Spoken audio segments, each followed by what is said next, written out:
kanaan ittiin of jajuuyi ayyaana kee uffatteeni oo kanaan danaa jajuuyi aanaa du'aaf eegamuusitu jiraachuu koo mul'isee yoomiyyuu irraanfadhu gooftaa barruu kenna guddisee galaataan harkaa qabdaayi hin baay'ate oolmaa kee afaan maalinaan ibsaa tilmaama gargaarsa kee hin mul'anne kaawwe kooyi fannoo keetiin golgitee booda kofannifamtee badii sana oolchitee ammaan dubbadhu caalaayi taa'ee na wallaalchisee maqaan kee ajaajamu amma sammas caalchisee.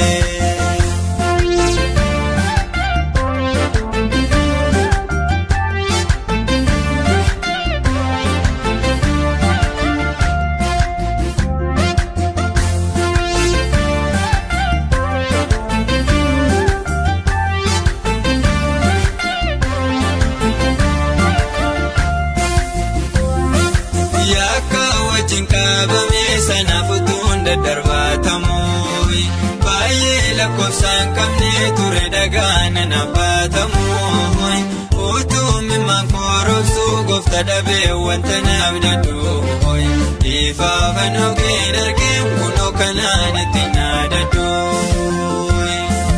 galaataan harkaa qabdaayi hin baay'ate oolmaa kee afaan maalinaan ibsaa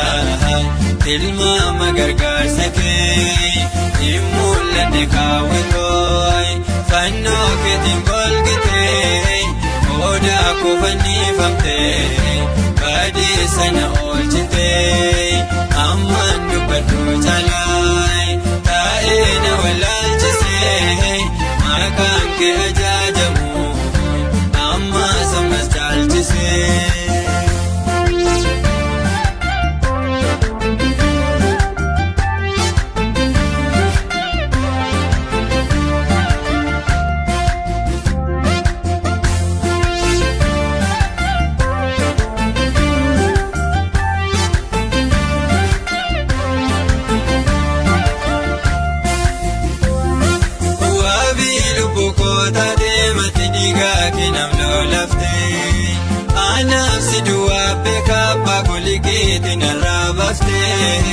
Jechuun nabee manoo gooftaa kan ittiin si jaajadhu anaaf gajjechuu ta'aa keessaa tol jedhee mul'adhu galaataan harkaa qabdaayi hin baay'ate oolmaa kee afaan maalinaan ibsaa tilmaama gargaarsa kee hin mul'anne kaawwe kooyi fannoo keetiin golgitee booda kofannifamtee badii sana oolchitee ammaan dubbadhu caalaayi taa'ee na wallaalchisee maqaan kee ajaajamu amma sammas caalchisee.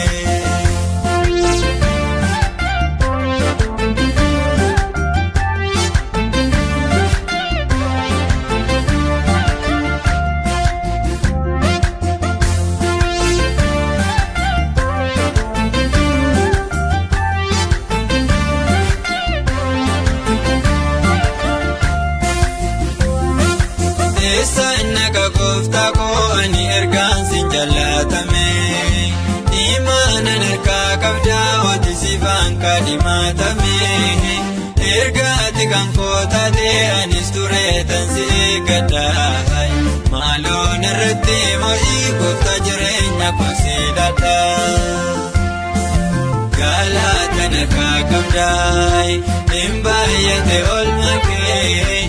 afaan maalinaan ibsaa tilmaama gargaarsa kee hin mul'anne kaawwe kooyi fannoo keetiin golgitee booda kofannifamtee badii sana oolchitee ammaan dubbadhu caalaayi.